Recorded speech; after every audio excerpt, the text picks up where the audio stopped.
this is working. Technical issues with Twitch again. I shall have words with them when I speak to them tomorrow, because I'm speaking to the guys who run Twitch tomorrow. Cool. So, are you still there in the chat? No, I've moved to. If you're still, Are they're still on Twitch, so hopefully they'll migrate over. So, apologies, guys. Twitch has let us down again with its servers not working, so we've moved to YouTube. In fact, let me just close that down because It's confusing. very confusing. So, bear with me a second, guys. I'm just going to go out of here, and you guys should be able to see us. I'm going to load the next backing track. We'll do this Joe Satriani one. Yeah.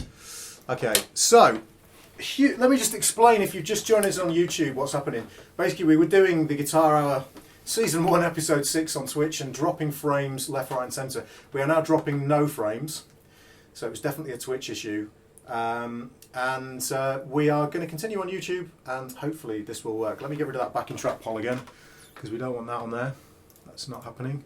So sorry, it's part of the disorganisation for today. It's basically that we expected this stream to be very different, but unfortunately our special guest unfortunately couldn't join us, so we're just basically doing a lot of playing and kind of chatting, just in a fairly relaxed kind of manner. So if this is not the normal Guitar Hour experience, don't worry about it. That's, it's just this show wasn't exactly what it was supposed to be. So we are now going to play to a Joe Satriani style backing track by My Darn Jam Tracks. And this, basically what we're doing is we're playing to tracks that we wanted to play to that you guys didn't pick for some reason. And according to the chat that we had on Twitch, there were a few tracks that people requested that they voted for that just never got picked either. So this is quite cool. So this is in B minor. Who went first last time? Dibs. That means you, It's Dave. me. It's moving along. What kind of thing is it? It's just a rock thing in B minor. It's only 4 minutes long, so we'll probably go around this a couple of times. No sound. Right. Yeah, it's alright. I'm going to get you sound in a second.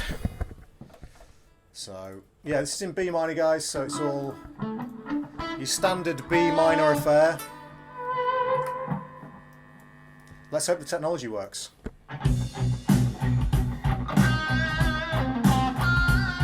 B minor. There we go. It's not B minor, is it? Hey! What is it then? What's going on? What is it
Oh, Mr. BB, I apologise. Yes. Back to the beginning.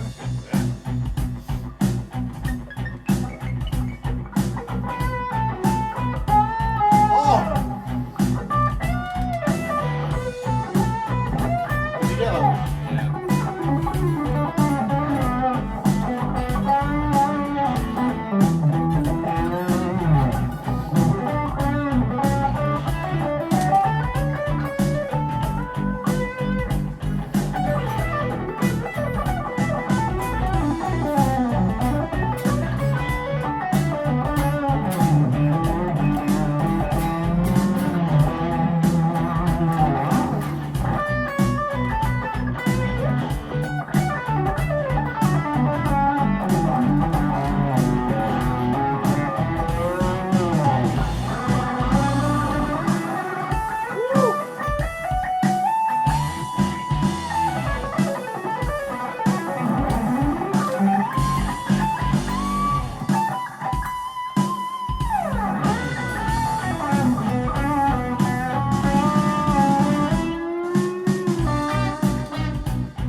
That's hilarious. I don't know, do your Michelangelo Matteo thing.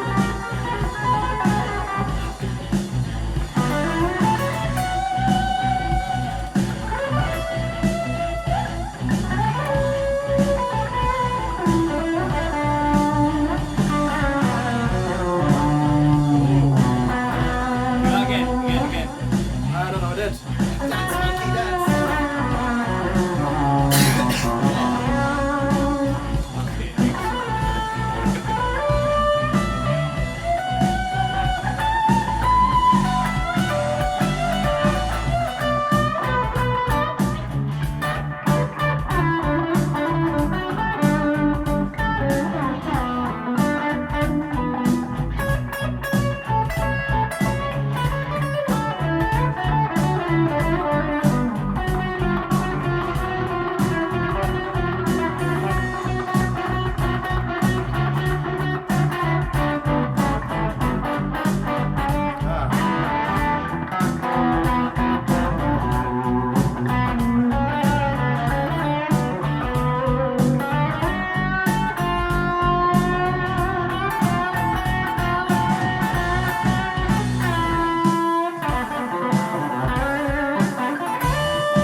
Dan, you are Nice stuff going on there. a filthy man indeed. That is absolutely outrageous. So one of the other tracks that a few people in the chat had mentioned and kind of perpetually didn't get picked, and primarily we didn't want it picked because Dan is at a distinct advantage here, is this kind of, what is it? It's like a, let me load it up and see what it is. It's like a rock country thing. And this is like, this track is my nemesis. Danny Gatton country jam track. Man, this thing requires some serious knowledge of the genre, Whoa! of which I have none, so this will be funny. You just got to get in touch with your inner KFC, I think. You're in a KFC. Okay. So this is basically, if you go to YouTube and type in Jam Along Tracks, all one word, Jam Along Tracks, and then find the A Major Danny Gatton Country Jam track. Oh boy. So I feel that Dan should start this one. No, I think you should go last. No, he needs to start. Anyway, it's his turn. Yeah, It's his turn. Okay, Dan. This one is about 5 minutes long, unfortunately. I wish it was about 30 seconds long. So enjoy, guys. I'm going to play with a load of distortion over this, because that's what I feel like doing. Are you ready, Dan? Yeah. The changes are there.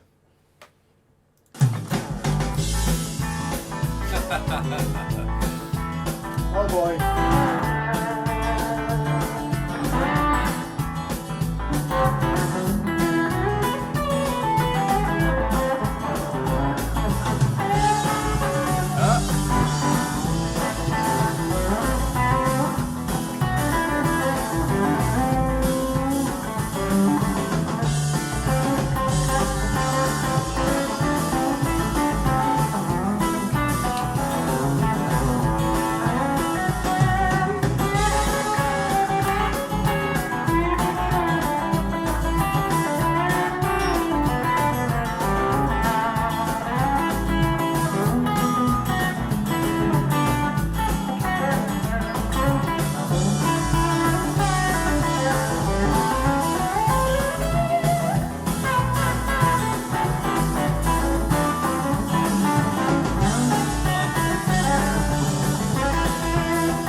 Whoops.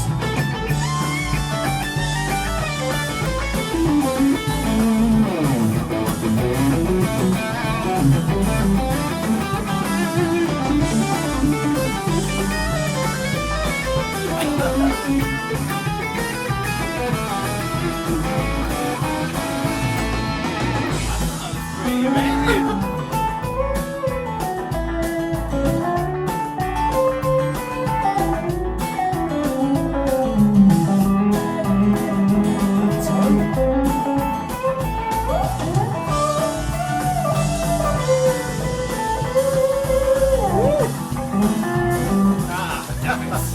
That's the killer bit.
need one more go each. Starting with Dan. That's got right. That's actually way more fun than I expected.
That was hilarious. I really enjoyed that. That was awesome. You can't beat a bit of kind of slap back delay.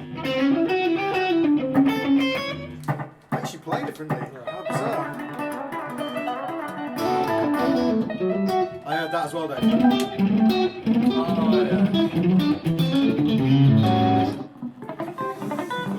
yeah. Awesome. Okay, well we've got time for maybe one, maybe two more tracks. Let's try the thing where we trade ideas. Yeah.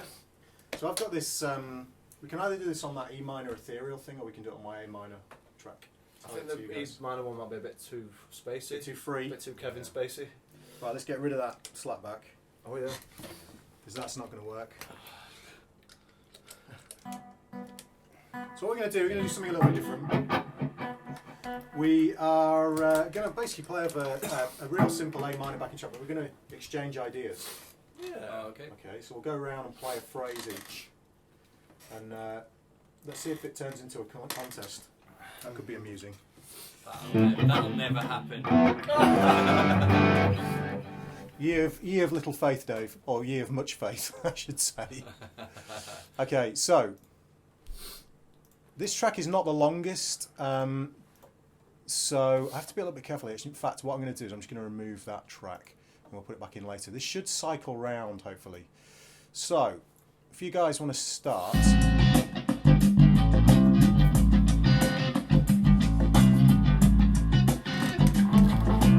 in A minor.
I'm going to follow that.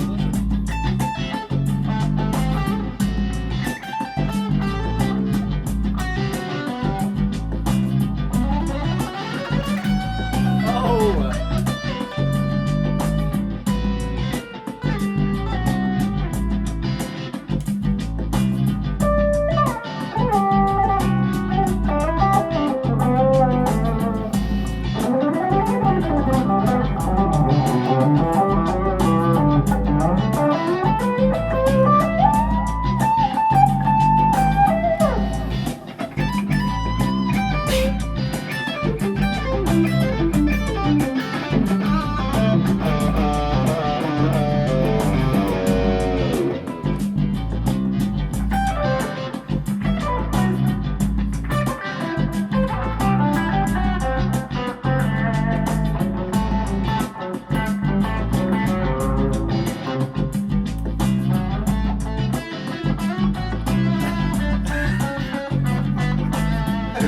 Amazing.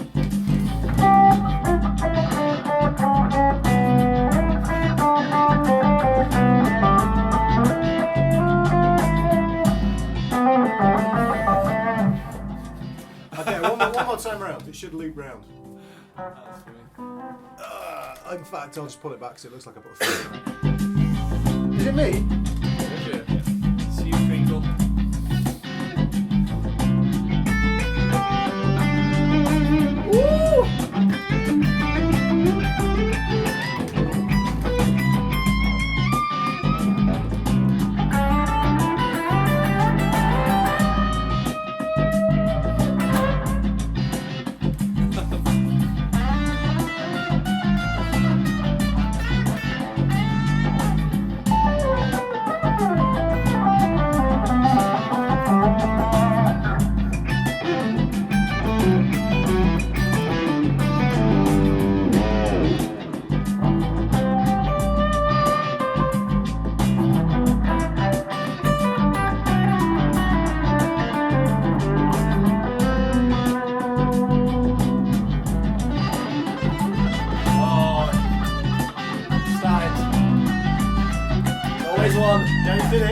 on, keep going.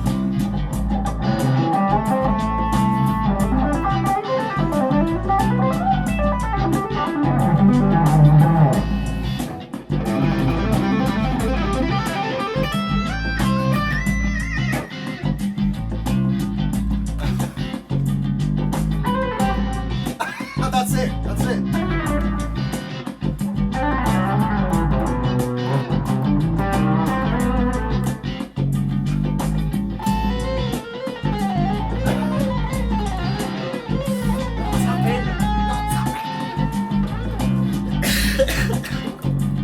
You like the broken bumblebee.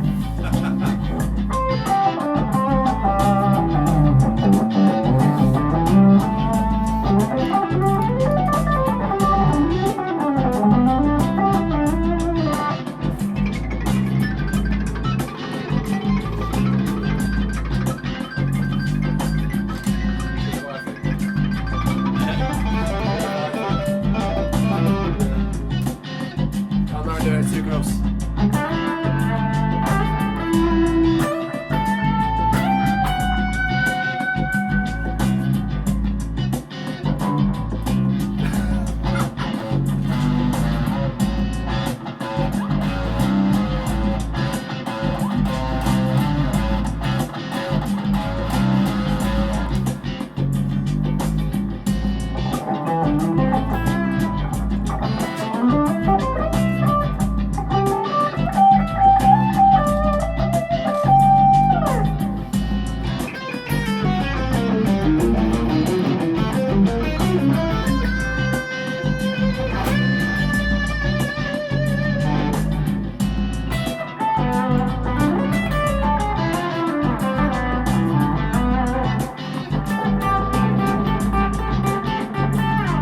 Whoa.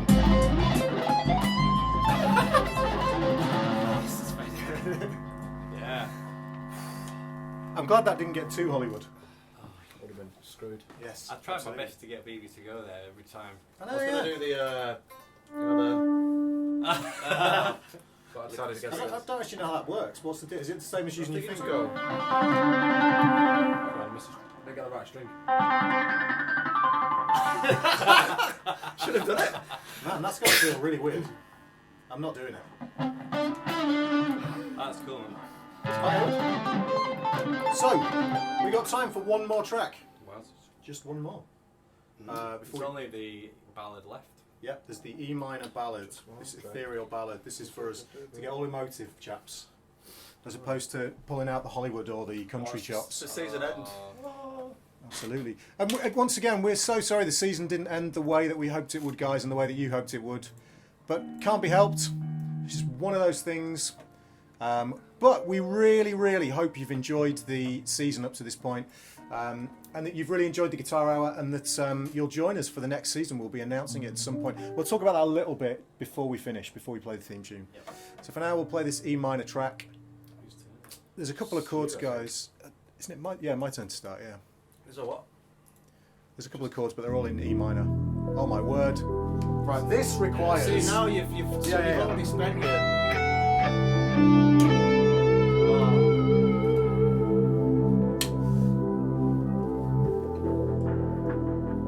Just gonna let it build a little bit. I want Dave to do his timeline so he doesn't get it with him. That can be, that can A be. lot of delay here. Not that much delay.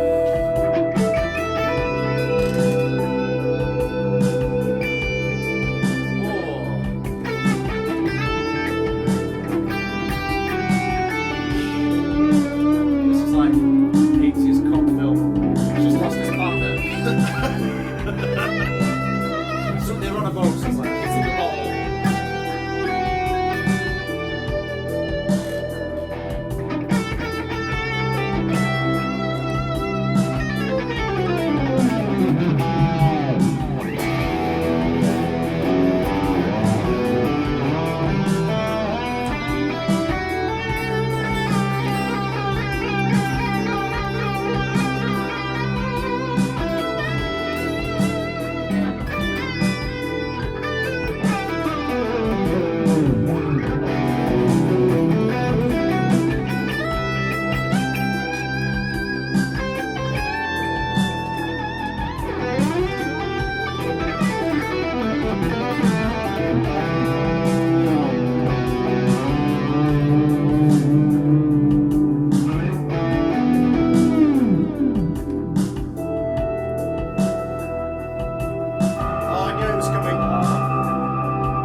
Dan. Make us cry.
A bit long. Marvellous. Aww. Dave wanted to go again. I can play that kind of stuff all day. We can do it again if you want. No, that's You sure? It's alright. It's Okay. All It's right. okay. No. We got some questions to do anyway before we finish. Yeah. So let's do these questions. Q&A. Justin Bulmer. Justin's a great friend of mine. Just kidding. We like Justin a lot. We do. Great player as well. Hey guys, just a quick thought Mixed stroke soda. question. I'd like to hear any recommendations. What's that noise? It's really weird. Oh, it might be the phone. Oh, that's off, isn't it? I'd like to hear any recommendations of artists from the Guitar Hour that you, well, not from the Guitar, but from us guys that we've been getting into recently. He's been getting into Hiromi Uehara, who's a Japanese amazing piano player. Unreal stuff. I guess it doesn't have to be anything too guitar specific, but Tom and Co all come from varying places musically, and it might help us to broaden our horizons to hear your choices. Anything you want to bring into the mix? Doesn't have to be guitar, or it can be, but it doesn't have to be. I have been getting into sort of more like rhythm and bluesy kind of players. There's a guy called JD McPherson that's like a modern kind of guy, but he's a bit like not Joe. Doesn't play like Joe Bonamassa, you know, like Joe Bonamassa is with blues, where he's like a bit of a historian. Yep. Yeah. Kind of, you know, he's sort of like that, but with kind of 50s rhythm and blues, rock and roll stuff. So he plays Italian. That's where I kind of got that kind of shit from. That was a shit, but him, JD McPherson. Dave, any? I was having a discussion with Dave Cambridge saying that wouldn't it be interesting if we went back to the musicians that influenced the guitarists that we're into. So you know, like So you miss out the middleman, like. so like Steve Vai does a lot of that kind of all that kind of stuff, which is quite kind of Eastern, like that. It's based like kind of like that violin stuff. So I've been listening to a lot of stuff like Ravi Shankar and stuff like that guy, and David Spillane, the Ullen pipe guy, trying to nick some of their phrasing. So not guitar related at all. So there you go. I've been listening to that Hedgehogs album that you recommended. Oh right, Matt Monastery and Whit Smith. Except I don't know which one's which yet, so they're just like it's kind of, I don't know they're playing well enough, but to distinguish them yet. But yeah, that's really cool. I'm really enjoying that a lot. That's a really good guitar duo album. Just kind of like early swing guitar kind of stuff, but with like a bit of cheeky modern stuff. The harmony's quite simple, but the playing still. Yeah, it's awesome. Sarah was asking like, what style is that? It's kind of hard to really say. Like, it's quite hard to. I think some of those guys do describe it as like early swing guitar, so they mean sort of somewhere between Django and like Charlie Christian. It's like before it started, the harmony started getting really far out. Yeah. So That that's makes sense, yeah. that's Hell Among the Hedgehogs, is it? Yes. By Matt Monastery and Whit Smith. Okay. I'm gonna. Well, I don't know if I should recommend this. Yeah, I should recommend him, but he's not that well known outside of the circles that he plays in. But there's a folk and country, well, not really country, bluegrassy sort of British guitarist called Chris Newman. My dad used to be really into him, and still is actually. But when I was a kid, my parents used to run folk clubs, and he would come and play down there. And I saw a Facebook video of him the other day, playing one of the Bach violin sonatas and petitas. And we actually watched Chris Thile play one the other day. So Chris Thile is another one. I think that's how you pronounce it. I can never I quite. was calling Chris Tile, but I don't know if that's Yeah, right. I've no Tile, Thile, tell us. Check him out. But Chris Newman is a really great British guitarist, and this is going to lead me on to my other recommendation, which is someone that some of you guys may have heard of. Check Chris Newman out. He's great. He's got some albums with a harp player, his wife actually, I think it's his wife, called Moira Nicatasi. You not heard of them, Dave? No, it'd be right up your street. Celtic music and kind of bluegrass cross-picking stuff, which leads me on to my recommendation that some of you guys may have heard of. If you haven't, I recommend you get into it because it's going to broaden your horizons massively. Is Tony Rice, who I introduced to Dan yesterday. Yes. Tony Rice is an American bluegrass cross-picking guy, just ridiculous, absolutely amazing. So Tony Rice is worth checking out. You hear the guy play the most outrageous, incredibly clean chops on like an acoustic with 13s on. Yeah, and he does like this sort of, but then he'll put in some weird like, just It's some nuts. really mad stuff, and then he'll just go back to some picking like it's nothing. Yeah, just type in Tony Rice guitar into YouTube, and he's got some great tuition products. I spent 6 hours one time in Chicago with a friend of mine, just practicing my cross picking, and his tuition stuff is really good for it actually. So he's well worth checking out. So next question, James Abraham. Hi guys, wanted to say a big thank you for the guitar hour. Is this a question? Yes, I think it is. I found episode 1 particularly helpful. After 20 plus years reading tab and learning parrot fashion, I finally admitted to myself that I've wasted a lot of time and dived into learning jazz guitar. Any advice on motivation is therefore appreciated. I've posted this before, but I think a good topic to discuss would be phrasing. I think that horn players tend to be much better at this than the guitar players, even though they don't have shapes and patterns to rely on. Could this mean that they use their ears more? Well, part of that is definitely the fact, this is a cliche in the jazz world, but they have to breathe. So they can't just, like, we can just keep playing. Yeah. So we tend to do that. And also, when you, especially in the jazz world, you tend to learn to play, when you're learning, you tend to learn to play constant streams of notes. So if I just take the delay off, you sort of, you might go,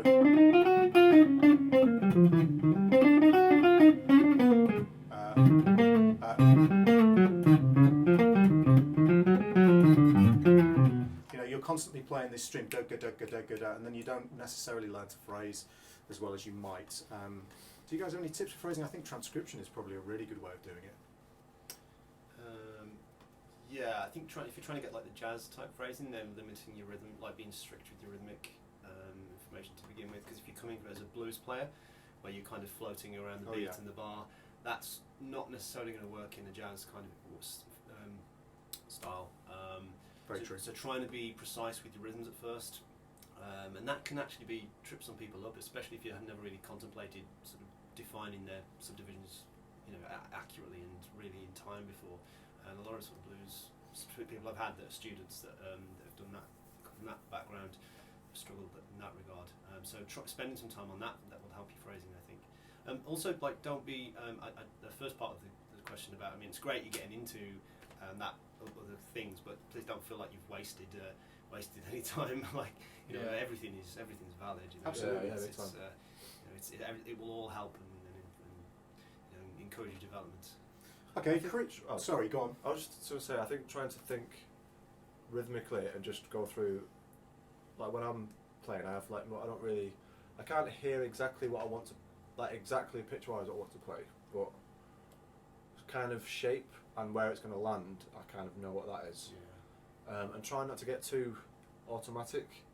I kind of know when I'm playing a bunch of bullshit. And I'm a bit annoyed with myself, but like try and make it as intentional as possible. And if that's doing the interval thing, or trying not to land too square either.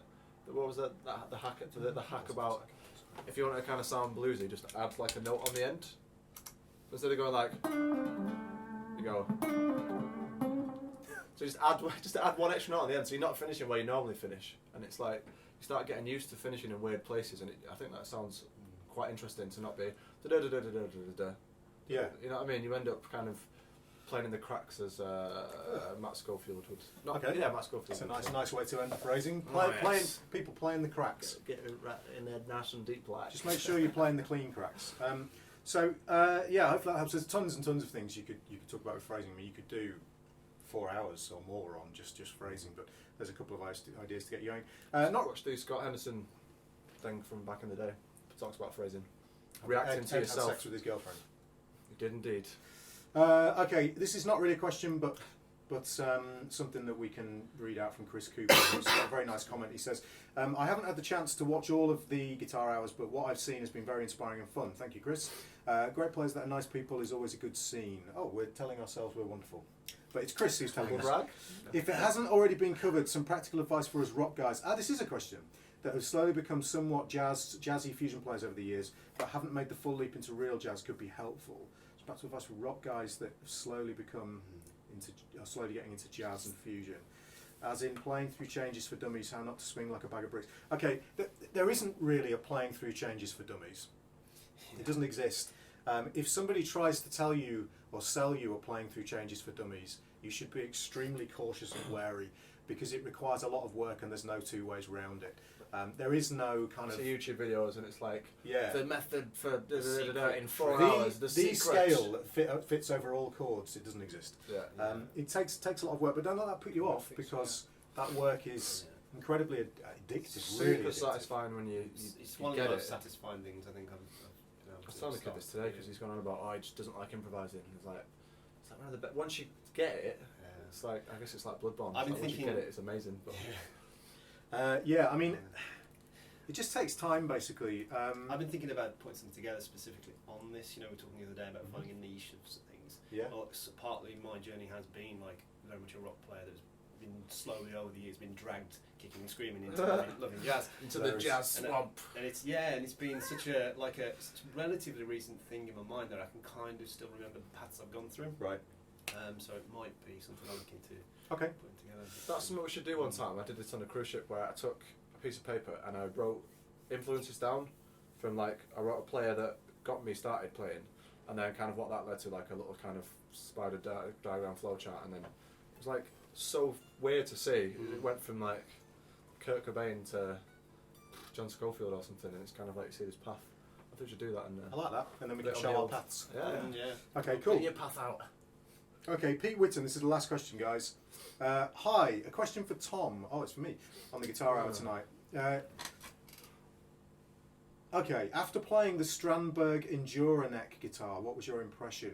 I'm looking into getting one, and I would love my opinion.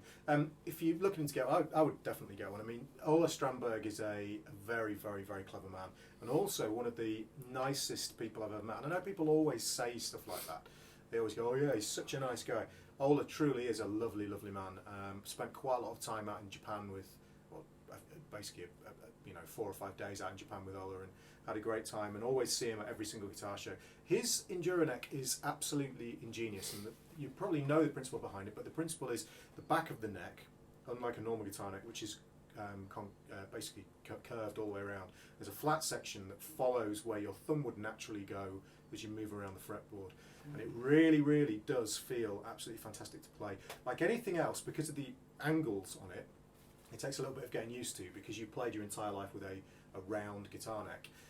But once you see the benefit of it, it's truly fantastic. And I really find those guitars incredibly easy to play. Martin Miller and I played them in Japan, and they really are fantastic. So Pete, if you're thinking about it, and you want something a little bit more unique, and you like the idea of a very cleverly engineered guitar that doesn't necessarily stick to tradition, because as we know, guitar players, and this is not a controversial statement, I'm sure you'll agree, are very traditionalist. Hence the fact that, you look at BB's guitar is it was basically made last year or this year probably, and is the same shape as guitars almost that were made in the 50s. So is mine, so is Dave's, so Dan's is very similar as well. Yeah. We're very traditionalist as guitar players, and the builders are very traditionalist now. Guys like Ola and Rick Toon is another one as well, building very, very interesting instruments that really do kind of break the boundaries. And his bridge is very interesting as well. Ola engineers everything himself, I think, except the pickups, basically. So, hopefully that helps, Pete. And that's all of our questions. So let's talk about Season 2. Now, we have no dates for Season 2 yet, because the tradition for the Guitar Hour has now become, we get together for a curry, Yes. a beautiful curry in Bradford. We all go around to Dave's house, annoy his wife, and then we leave, and we have curry, and we plan out. We'd actually do a brainstorming diagram of all of the things that we could possibly do for Season 2.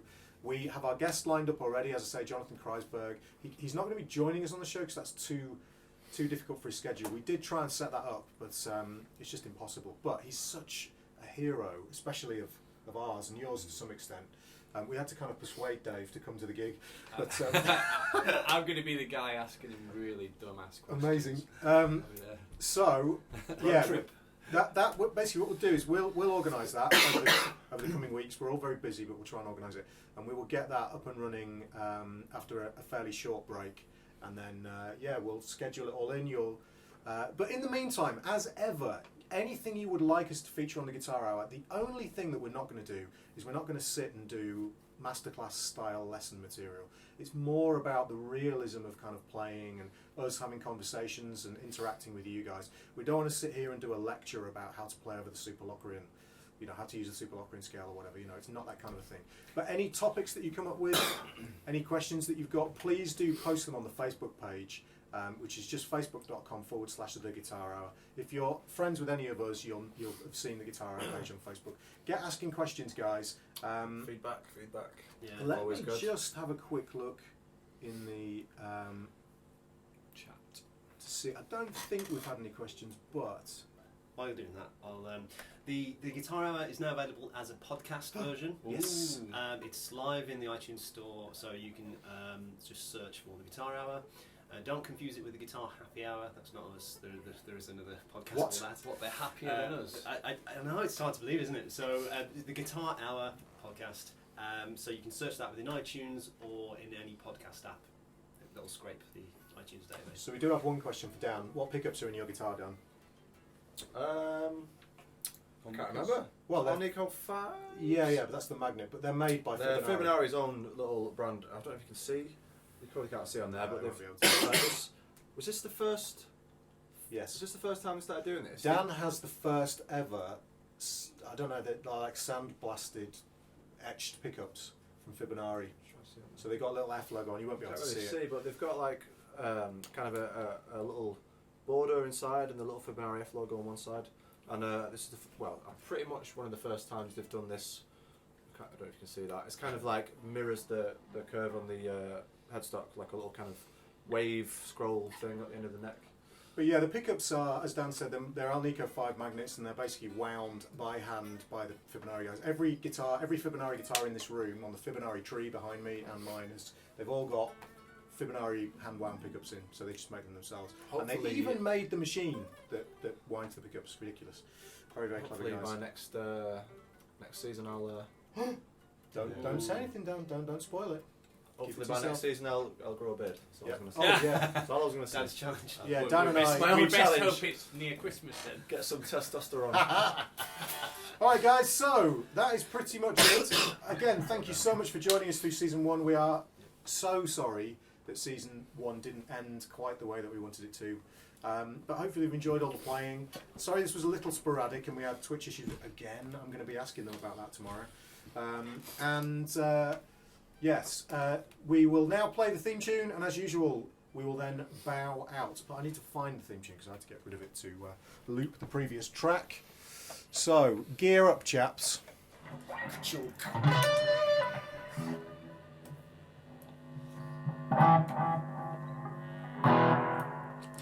Here we go.